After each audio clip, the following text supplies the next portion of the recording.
미국의 치포 가입 요구는 영화 대부에 거절할 수 없는 제안과 같습니다.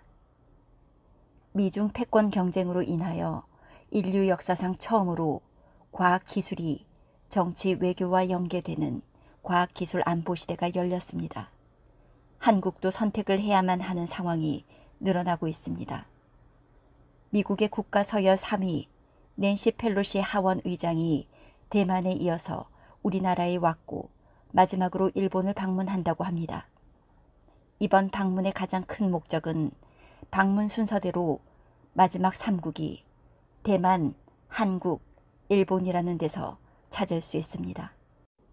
비메모리 반도체를 생산하는 TSMC, 세계 1위의 파운드리, 반도체 위탁 생산업체를 보유하고 있는 대만, 메모리 반도체 1위의 한국, 반도체 장비 1위의 일본은 미국이 제안한 치포 동맹의 후보국들입니다. 미국은 한국, 일본, 대만과 함께 중국을 배제하고 안정적인 반도체 생산 공급망을 만드는 것이 미래 산업의 핵심 자원인 반도체 주도권을 가져오기 위한 필수적인 조건이라고 생각하고 있습니다. 따라서 이번 낸시 펠로시 미 하원 의장의 아시아 순방은 치포 가입에 대한 결정의 순간이 임박했음을 상기시킵니다. 미국의 반도체 동맹 구상에서 우리를 고민에 빠뜨리는 것은 중국의 반발입니다. 작년 우리의 반도체 수출 총액 중 중국, 홍콩 비중은 60%에 이릅니다. 미국, 일본, 대만에 비해 우리는 결정하기가 훨씬 더 어려울 수밖에 없습니다. 시기도 대중무역이 적자로 돌아서고 전체 무역 수지도 적자로 돌아섰다는 점에서 좋지 않습니다. 이런 측면에서 펠로시 의장이 대만에서 마크 리우 TSMC 회장을 만난 것은 의미심장합니다. 세계 반도체 위탁 생산 시장의 50% 이상을 점유하고 있는 TSMC는 미국으로부터 미 정부의 지원을 받되 중국 투자는 제한해야 한다는 유무형의 압력을 받고 있습니다. 이러한 압력은 당연히 우리 정부와 기업에서도 가해지는 중이고 치포 가입 요구는 그 결정판이라고 할 수 있습니다. 이럴 때는 냉정하고 객관적으로 상황을 돌아볼 필요가 있습니다. 반도체 산업에서 미국은 많은 특허를 보유하고 있고 특히 설계 분야에서의 기술력은 독보적입니다. 일본 역시 소부장 분야에서 어느 나라도 쉽게 따라잡기 힘든 최고의 원천 기술을 보유하고 있습니다. 우리가 메모리 반도체 분야에서 세계 최강자라고 하나 이는 미일과의 생태계 공생 속에서 이루어진 성과임을 직시해야 합니다. 비유를 들자면 반도체 산업에서 우리와 미국은 임차인, 임대인 관계라고 할 수 있습니다.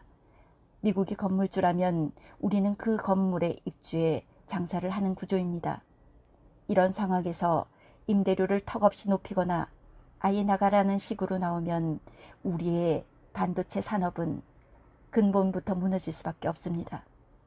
단기적인 수익을 염려해서 미국과 중국 시장 모두 가지려고 했다가 장기적으로 둘 다 이를 위험에 처할 수 있다는 뜻입니다.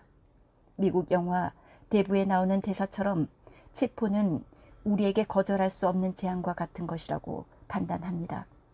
우리가 치포 가입 요구를 거절했을 때 우리가 감당해야 할 국익 손실의 크기를 냉정하고 객관적으로 바라봐야 합니다.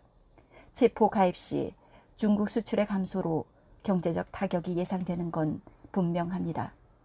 그러한 단기적인 손해에도 불구하고 중장기적으로 차세대 반도체 공급망에 참여하고 그 표준과 기술 자산에서 소외되지 않기 위해서는 치포 가입이 불가피합니다.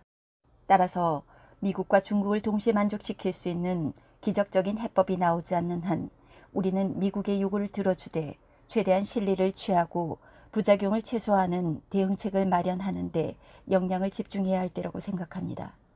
또한 치포 가입을 비롯해서 급변하는 반도체 산업의 제반 문제에 제대로 대응하기 위해서는 양향자 의원께서 주장하셨던 국회 차원의 상설특위와 정부의 범부처 컨트롤타워 설치가 반드시 필요하다고 생각합니다. 불필요한 시간 낭비와 소모적 논쟁을 일소할 수 있는 입법 행정체계를 만들어서 곧 들이닥칠 과학기술 안보와 경제안보의 위기 상황에 제대로 대처해야만 합니다. 미국이 우리에게 통보한 체포 가입 결정 시한은 8월 말입니다. 한 달도 채 남지 않았습니다.